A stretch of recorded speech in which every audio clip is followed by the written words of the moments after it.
तो ये आंकड़े पढ़कर तो मेरा दिल दहल गया कि जब भरपूर गाजर पैदा हो रही है और विटामिन ए की हर चीज इस देश में मिलती है, बहुत सारे देश हैं दुनिया में जहां गाजर नहीं हो सकती, बहुत सारे देश हैं जहां मूंगफली नहीं हो सकती, बहुत सारे देश हैं जहां दूध नहीं है क्योंकि जानवर नहीं है, बहुत सारे देश हैं जहां मक्खन नहीं है, दही नहीं है, पनीर नहीं है क्योंकि उनके यहाँ जानवरों की संख्या नहीं है। वहां पर विटामिन ए की कमी से हजारों बच्चे अंधे हो जाएं तो एक बार को समझ में आता है। भारत जैसे देश में जहां प्रचुर भंडार है, सस्ती कीमत पर विटामिन ए उपलब्ध है, वहां अगर हजारों बच्चे 40,000 अंधे हो जाएं तो ये बहुत दुख होता है, धक्का लगता है दिल को। आप इसमें बहुत बड़ी भूमिका निभा सकते हैं। इस तरह की जो समस्याएं हमारे देश में हैं, इनमें बहुत बड़ी भूमिका निभा सकते हैं। विटामिन सी की कमी हो जाए हमारे भारत देश में तो आप जानते हैं कि इस देश में विटामिन सी का बहुत बड़ा स्रोत है आंवला, आसानी से उपलब्ध है, 10, 12, 15 रुपए किलो में आसानी से उपलब्ध है। जब सीजन आता है तब आप इसको इकट्ठा करके रख सकते हैं और इसको सालों साल इस्तेमाल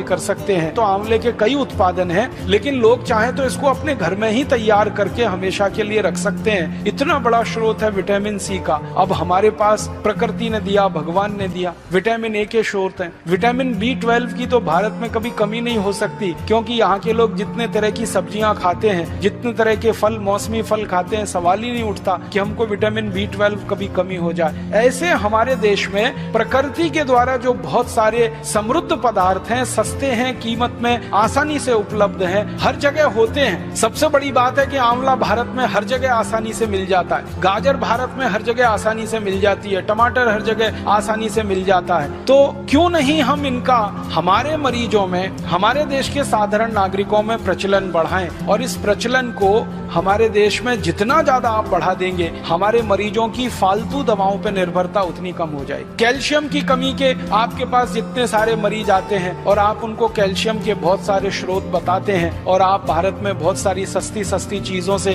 कैल्शियम को उपलब्ध करा सकते हैं। सबसे आसानी से कैल्शियम हमारे यहाँ उपलब्ध है चूने के पत्थर के रूप में, और चूने का पत्थर एक 50 पैसे का बाजार से खरीदो, पानी में डाल के उसको रखो तो इतना चूना बन जाता है कि साल, 2 साल, 5 साल, 10 साल हम बहुत आसानी से अपने कैल्शियम की पूरे परिवार की जरूरत कम कर सकते हैं। आप भारत के लोगों को एक छोटी सी बात कहिए, विनम्रता से मैं आपसे कहना चाहता हूँ कि लोगों से कहिए कि कैल्शियम की कमी पूरी करनी है तो सेंडोज की गोलियां ले आते हैं। कैल्शियम सेंडोज की सैकड़ों रुपए की गोलियां आती हैं। बेचारा गरीब आदमी तो सोच के ही परेशान हो जाता है, फिर उसका खर्चा बहुत बढ़ जाता है। माताओं को अक्सर गर्भावस्था के समय में कैल्शियम की गोलियां आप सब बताते हैं, तो उनको इतना ही कह दीजिए कि चूना खाओ, और लोगों से कहिए चूना लगाओ मत, किसी को चूना खाओ। चूना लगाने के लिए नहीं है, खाने के लिए। ये चूना लगाने की जो आदत आ गई है हमें अंग्रेजों से सीख कर हमने चूना लगाना सीख लिया सबको। पहले कोई इस देश में किसी को चूना नहीं लगाता था, अंग्रेजों के आने के बाद हमने चूना लगाना सीख लिया। तो लोगों से कहिए चूना लगाओ मत, चूना खाओ। ये चूना खाने के लिए है। बस इतना ही विनम्रता से कहिएगा कि तंबाकू के साथ मत खाओ। उसको खाना है तो दही में डाल के खाओ, उसको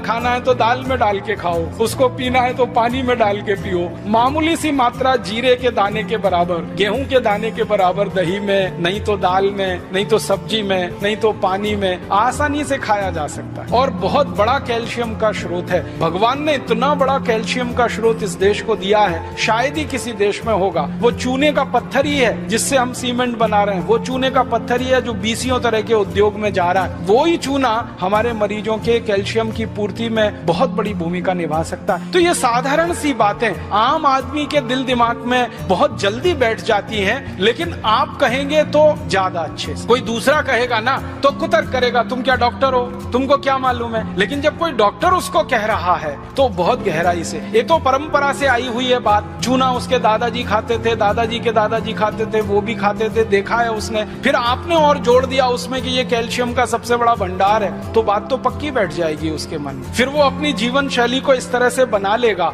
कि सेंडोज की गोलियां खा खाकर करोड़ों रुपए एक विदेशी कंपनी को देना, क्योंकि आप जानते हैं सेंडोज जो है विदेशी कंपनी है, उसके करोड़ों रुपए का धंधा सिर्फ ये गोलियों का ही है। और ये धंधा हम भारतवासियों के अनजाने में, गैर जानकारी में हो रहा है। अगर ये जानकारी बढ़ जाए भारतवासियों की तो बहुत बड़ा काम आप सब मिलकर कर पाएंगे। तो मेरा एक ही विनम्र आपसे कहने का प्रयास है वो ये कि आप थोड़ा एजुकेशन, किसी भी पेशेंट को थोड़ी एजुकेशन दीजिए, थोड़ी शिक्षा दीजिए, सामान्य ज्ञान उसको बताते जाइए ताकि वो गंभीर बीमारियों से बचता रहे, अपने परिवार को भी बचाता रहे।